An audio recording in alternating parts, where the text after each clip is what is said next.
Hello everyone. আপোনালোক সকলোক study with পাৰভেজৰ এটি নতুন ক্লাছলৈ পুনৰ স্বাগতম জনাইছোঁ। বন্ধুসকল, আজিৰ ক্লাছত আমি বিশেষকৈ অসমীয়া ভাষাৰ ওপৰত আলোচনা কৰিম। যেহেতু বহুতে আমাক কমেণ্ট কৰি কৈছে যে অসমীয়া ভাষাৰ ওপৰত ক্লাছ লাগে।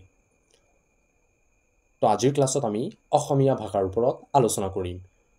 যদি আপোনালোকে ইয়াৰ আগৰ ক্লাছখিনি নাই চোৱা, ক্লাছৰ লিংক ডেছক্ৰিপশ্যনত দিয়া আছে, তাৰ পৰা গৈ আপোনালোকে এই আগৰ ক্লাছখিনি চাব পাৰে।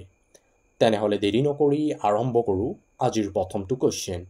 আজিৰ প্ৰথমটো কুৱেশ্যন হ'ল, মাতৃভাষা শিক্ষা আহৰণত কোনটো পদ্ধতি সহজ হয়? ইয়াৰ আগৰ ক্লাছত আমি কৰিছিলোঁ যে মাতৃভাষা আহৰণত 4টা স্তৰ থাকে আৰু সেই 4টা স্তৰ হ'ল কথন, পঠন, লিখন আৰু শ্ৰৱণ। ইয়াত কুৱেশ্যন সোধা হৈছে মাতৃভাষাৰ শিক্ষা আহৰণত কোনটো পদ্ধতি সহজ হয়? শুদ্ধ উত্তৰ হ'ব অপশ্যন এ, অৰ্থাৎ কথন। মাতৃভাষা শিক্ষা আহৰণত আটাইতকৈ সহজ পদ্ধতি হয় কথন। কথনৰ যোগেদি মাতৃভাষা ঘৰৰ পৰা প্ৰথম শিকিব পাৰি। ইয়াৰ পৰৱৰ্তী সময়ত সমাজৰ পৰা এই মাতৃভাষাক আহৰণ কৰিব পাৰি আৰু এই আহৰণৰ সহজ পদ্ধতি হয় কথনৰ যোগেদি। Next question. কুৱেশ্যন নম্বৰ 2, তলৰ কোনটো ভাষা অসমীয়া ভাষাৰ উপভাষা হয়? অপশ্যন 4টা যদি আমি চাওঁ, মিচিং ভাষা, বড়ো ভাষা, কামৰূপী ভাষা আৰু বাংলা ভাষা। শুদ্ধ উত্তৰ হ'ব কামৰূপী ভাষা। কামৰূপী ভাষাটো অসমীয়া ভাষাৰ উপভাষা হয়। যদি অপশ্যনত কামৰূপী ভাষা দিয়া নাথাকে, তেনেহ'লে অপশ্যন দিয়া থাকিব গোৱালপাৰীয়া ভাষা। গোৱালপাৰীয়া ভাষা নাইবা কামৰূপী ভাষাটো হ'ল অসমীয়া ভাষাৰ উপভাষা। Next question. কুৱেশ্যন নম্বৰ 3, NCERTৰ সম্পূৰ্ণ নাম কি হয়?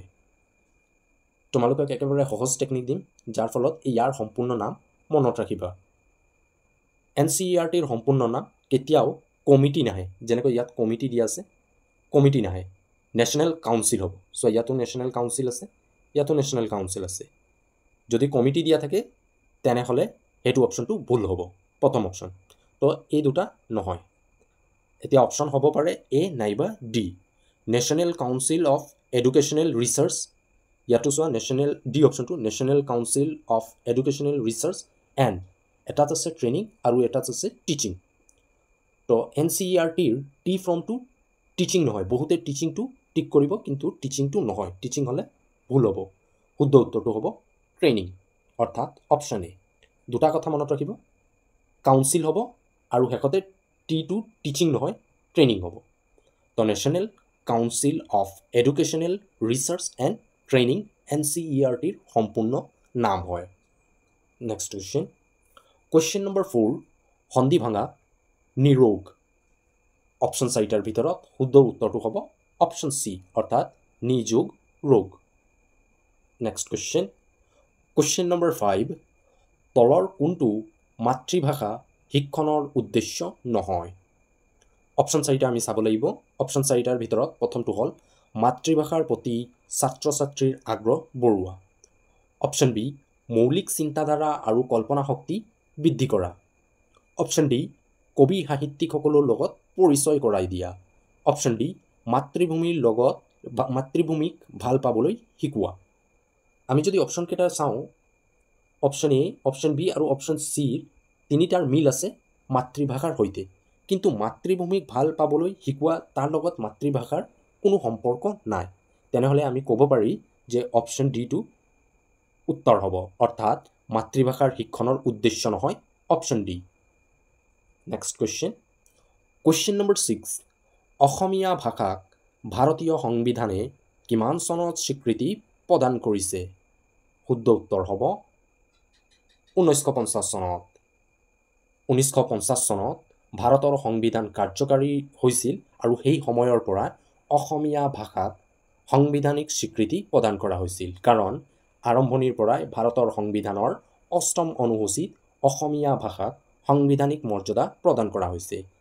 অসমৰ অসমীয়া ভাষাৰ উপৰিও আন এটা ভাষা সংবিধানৰ 8ম অনুসূচীত আছে আৰু সেই ভাষাটো হ'ল বড়ো ভাষা। বড়ো ভাষাক ভাৰতৰ সংবিধানত 92 এমেণ্ডমেণ্টৰ ভিত্তিত সংবিধানৰ 8ম অনুসূচীত অন্তৰ্ভুক্ত কৰা হৈছিল। অসমৰ দুটা ভাষা আছে সংবিধানৰ ৮ম অনুসূচীত। Next question. কুৱেশ্যন নম্বৰ 7, অনাবিল শব্দৰ অৰ্থটো কি হয়?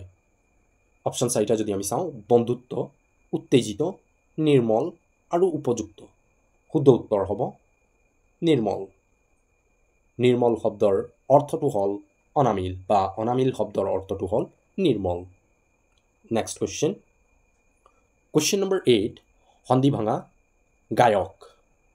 অপশ্যন 4টাৰ ভিতৰত শুদ্ধ উত্তৰ হ'ব গৈ যোগ অক। Next question. কুৱেশ্যন নম্বৰ 9, দ্ৰুতৰ বিপৰীত শব্দটো কি হয়? অপশ্যন 4টাৰ ভিতৰত শুদ্ধ উত্তৰটো হ'ব ধীৰ। ধীৰ হ'ল দ্ৰুতৰ বিপৰীত শব্দ। Next question. কুৱেশ্যন নম্বৰ 10, ভাৰতীয় আৰ্য ভাষাক কেইটা স্তৰত ভাগ কৰিব পাৰি? অপশ্যন 4টাৰ ভিতৰত শুদ্ধ উত্তৰটো হ'ব 3টা। ভাৰতীয় আৰ্য ভাষাক 3টা স্তৰত ভাগ কৰিব পাৰি। আৰু সেই 3টা স্তৰৰ নাম আমি মনত ৰাখিব লাগিব। প্ৰথমটো স্তৰ হ'ল প্ৰাচীন ভাৰতীয় আৰ্য ভাষা, দ্বিতীয় স্তৰটো হ'ল মধ্য ভাৰতীয় আৰ্য ভাষা, আৰু তৃতীয় স্তৰটো হ'ল নব্য বা আধুনিক ভাৰতীয় আৰ্য ভাষা। আৰ্য ভাষাৰ 3টা স্তৰ আছে, প্ৰাচীন, মধ্য আৰু নব্য বা আধুনিক। Next question. কুৱেশ্যন নম্বৰ 11, লোকপিয়ল 2011 চনৰ মতে কিমান শতাংশ লোকে অসমীয়া ভাষা ব্যৱহাৰ কৰে? যিহেতু 2011 চনৰ পৰা পৰৱৰ্তী সময়ত যি লোকপিয়ল হ'বলগীয়া আছিল, ক'ভিডৰ কাৰণত হোৱা নাছিল, যদিও পৰৱৰ্তী সময়ত হৈছিল, কিন্তু তাৰ আমি তথ্য পোৱা নাই। তাৰ বাবে 2011 চনৰ লোকপিয়লটো ইম্পৰ্টেণ্ট হয়। 2011 চনৰ লোকপিয়লৰ মতে অসমীয়া ভাষাৰ ব্যৱহাৰৰ শতাংশ হ'ল 48.37%। Next question. কুৱেশ্যন নম্বৰ 12, তলৰ কোনটো তোক শব্দৰ বহুবচন ৰূপ হয়? উত্তৰটো সকলোৱে কমেণ্ট কৰি জনোৱা।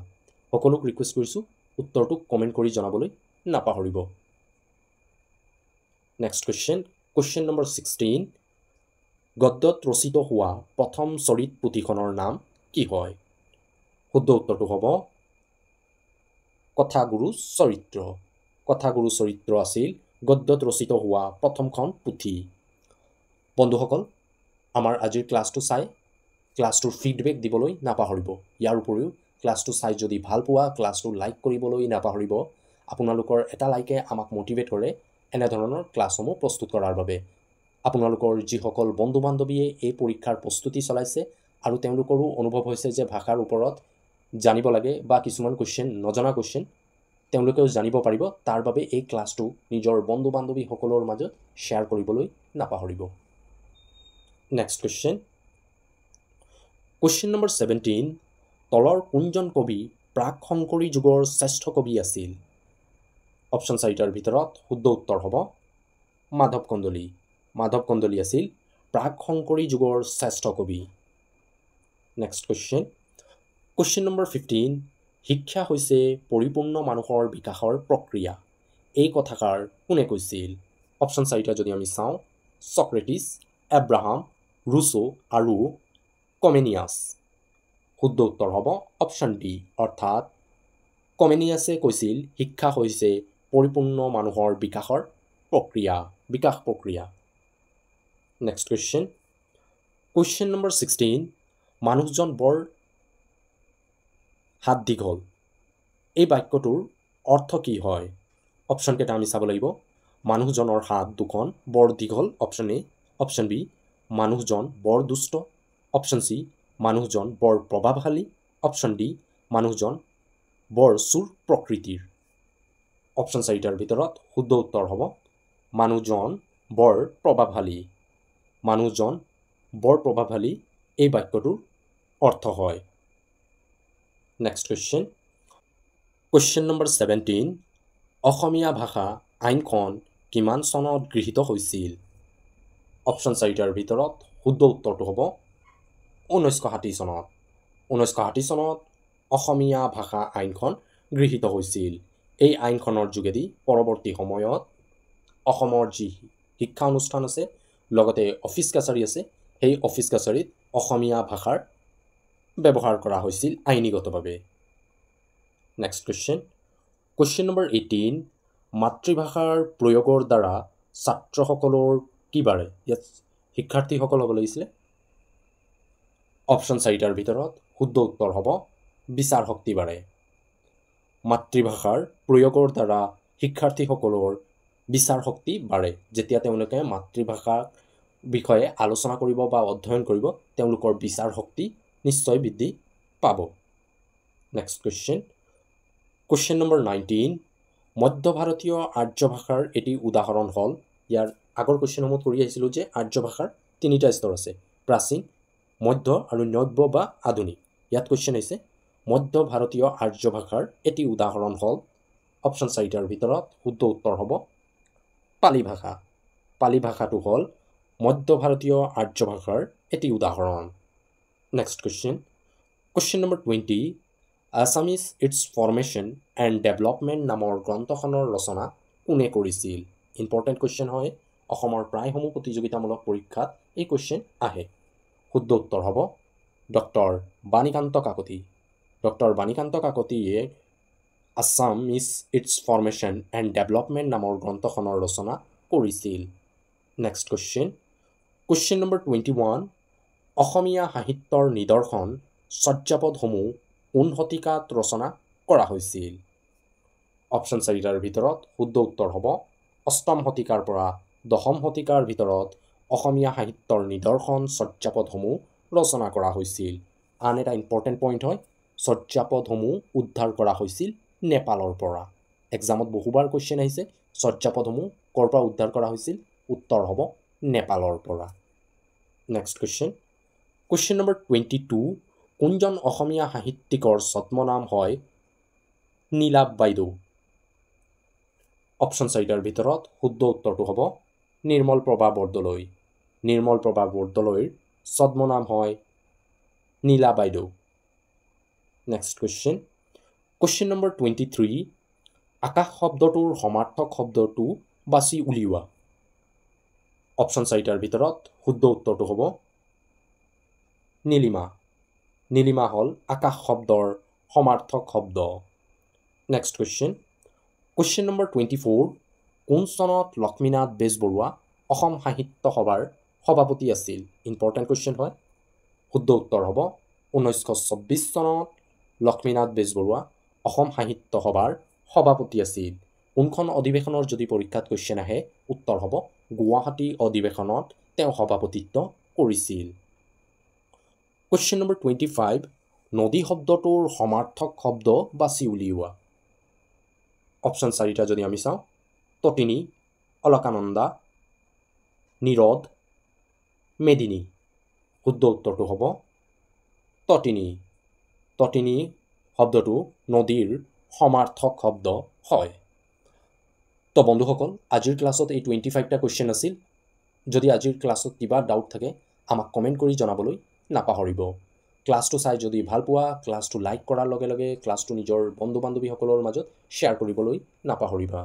ইয়াৰ উপৰিও যদি আপোনালোকে ইয়াৰ আগৰ ক্লাছখিনি নাই চোৱা, সকলোক ৰিকুৱেষ্ট কৰিছোঁ ইয়াৰ আগৰ ক্লাছখিনি চোৱাৰ বাবে, য'ত আমি আপোনালোকৰ আগন্তুক দিনৰ পৰীক্ষাৰ বাবে যিমান গুৰুত্বপূৰ্ণ কুৱেশ্যন আছে এই সকলো কুৱেশ্যনসমূহ আমি আলোচনা কৰিছোঁ।